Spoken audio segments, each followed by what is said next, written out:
सुप्रिया सुलेख और बीजेपी के अजय आलोक अगर आपको किसी एक डिबेट शो में एक साथ नजर आ जाए तो समझ लो फुल ऑन मनोरंजन होने वाला है। आपको मनोरंजन की फुल ऑन गारंटी मिलने वाली है। उस डिबेट शो में कॉमेडी का जो तड़का लगता है ना, वो आपके बदन को झंझना देगा, भड़का देगा। फुल ऑन फन और फुल ऑफ ड्रामा। आपको ऐसा लगेगा मानो आपको किसी कॉमेडी सर्कस का टिकट फ्री में ही मिल गया हो।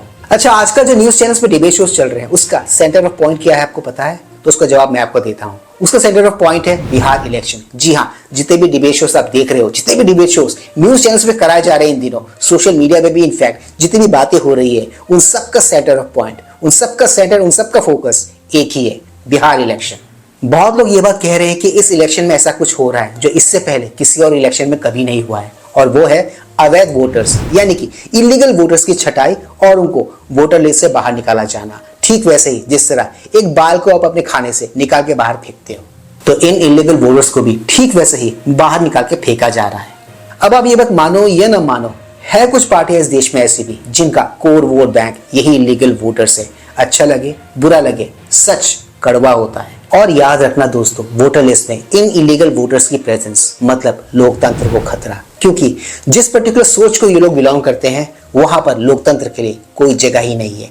सीधी और साफ सुथरी बात कहूं तो जितने भी बांग्लादेशी इलीगल वोटर्स है इस देश में, जितने भी रोहिंग्या इलीगल वोटर्स है इस देश में, ये इस देश को, भारत को और भारत के लोकतंत्र को धीरे धीरे करके खा रहे हैं। ठीक उसी तरह जिस तरह एक पापड़ पे लगा हुआ फफूंद उस पापड़ को धीरे धीरे धीरे करके निगल जाता है, खा जाता है, उसे किसी लायक नहीं छोड़ता। और इस किस्म के तत्वों को पनाह देने वाले, इन्हें बढ़ावा देने वाले जितने भी नेता हैं, पार्टियां हैं, दल है, इनका एक ही फॉर्मूला है कि देश जाए भाड़ में, हम तो चलेंगे कार में। मतलब देश गया तेल लेने, कुर्सी मिलनी चाहिए बस। That's their objective, that's their focus. Please like, share, subscribe YouTube channel ताकि हम ऐसे कंटेंट्स बनाते रहें। और दोस्तों, let's go back to the topic then. As expected Congress party को रिप्रेजेंट करे सुप्रिया सुलेख इन दिनों बिहार में जो इलीगल वोटर्स की छट्टी का प्रोसेस कराया जा रहा है उसके विरोध में बातें करते हुए नजर आई। उसके विरोध में वो नैरेटिव बिल्ड करते हुए नजर आई, वो भी indirectly. Now you might be thinking कि ऐसा इन्होंने इनडायरेक्टली क्यों किया? क्योंकि डायरेक्टली अगर करते तो देश वाले और देशवासी इनको गाली देते ना, इसलिए ये काम इन्होंने किया, मगर इनडायरेक्टली किया। ऐसा करके उन्होंने एक बात सत्यापित कर दी और प्रूफ कर दी है, और वो ये कि जिस तरह करेला कड़वाहट वाला अपना नेचर कभी बदल नहीं सकता, ठीक उसी तरह कांग्रेस पार्टी और इस पार्टी को बिलोंग करने वाले लोग, नेता कभी भी अपनी सोच, अपनी मेंटालिटी, अपनी मानसिकता नहीं बदलने वाले। अब जहां तक इस एंटायर इंसिडेंट को देख एक बात मुझे समझ में आ रही है, और वो ये है कि कांग्रेस पार्टी अपने कोर वोट बैंक यानी कि अब्दुल गैंग को नाराज नहीं करना चाहती है। उन्हें वो दुखी नहीं करना चाहती है चुनाव के ठीक पहले, बिहार चुनाव के ठीक पहले, क्योंकि कांग्रेस का एक बहुत बड़ा वोट बैंक यही लोग तो हैं। खैर, इनको जो कहना था इन्होंने कह दिया। अब बारी थी रिप्लाई की, रिएक्शन की। बीजेपी के अजय लोग इसी ताक में बैठे हुए थे कि इनको कब मौका मिले वो इनकी धुलाई करनी शुरू करे, क्योंकि इनके आर्ग्यूमेंट को सुन के वो ऑलरेडी पहले से तमतमाए हुए थे, आग बबूला थे। सो तमतमाते हुए जो उन्होंने काउंटर आर्ग्यूमेंट रखे, उसने इस पार्टी, इनके नेताओं, इस दल के प्रवक्ताओं की पोल पट्टी खोल के रख दी पूरे देश के सामने कि एग्जैक्टली इनके मन में चल क्या रहा है, ये लोग चाहते क्या है। अब किस तरह उन्होंने इस सार्वजनिक धुलाई को अंजाम दिया, उसके लिए चलिए ये वाला क्लिप देखते हैं। Have a look. ये इतने बड़े मतलब चमड़ा छोड़ने वाले जंतु लोग हैं। मैं बता रहा हूँ इन्होंने क्या किया। देखिए 22 जून के पहले कांग्रेस का बीएलओ था मात्र 8,586, बीएलए कांग्रेस के 8,586 थे। बिहार में बूथ है 72,000 और इन्होंने बीएलए अब 2 जुलाई के बाद इन्होंने बीएलए के बढ़ा लिए 16,500 सिर्फ बिहार में।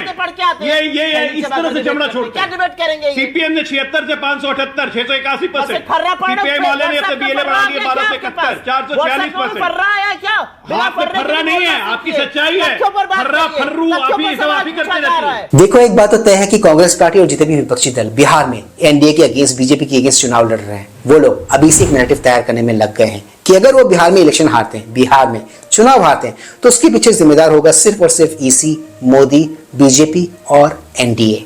लगता है उन्होंने चुनाव लड़ने के पहले ही अपने हथियार डाल दिए हैं, सरेंडर कर दिया उन्होंने। इनके इस हालत पर मुझे कल्ट क्लासिक मूवी हेरा फेरी के बाबूराव जी का वो आइकॉनिक डायलॉग याद आ रहा है, क्या गुंडा बनेगा रे तू, एंड इन देयर केस क्या नेता बनेगा रे तू तो पहले से हार मान लिया।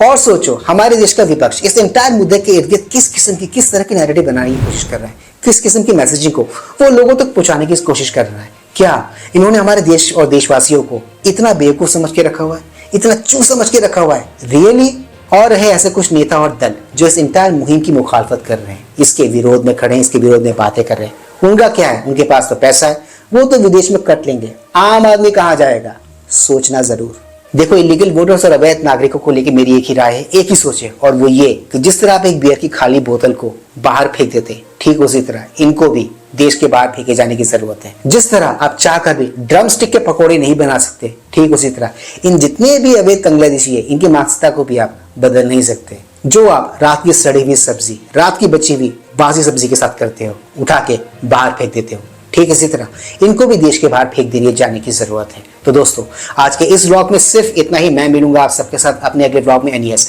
Do not forget to like, share, subscribe YouTube channel. इससे हमें शक्ति मिलती है, इससे हमें ताकत मिलती है और इससे हमें मोटिवेशन मिलती है। कीप स्माइलिंग दोस्तों।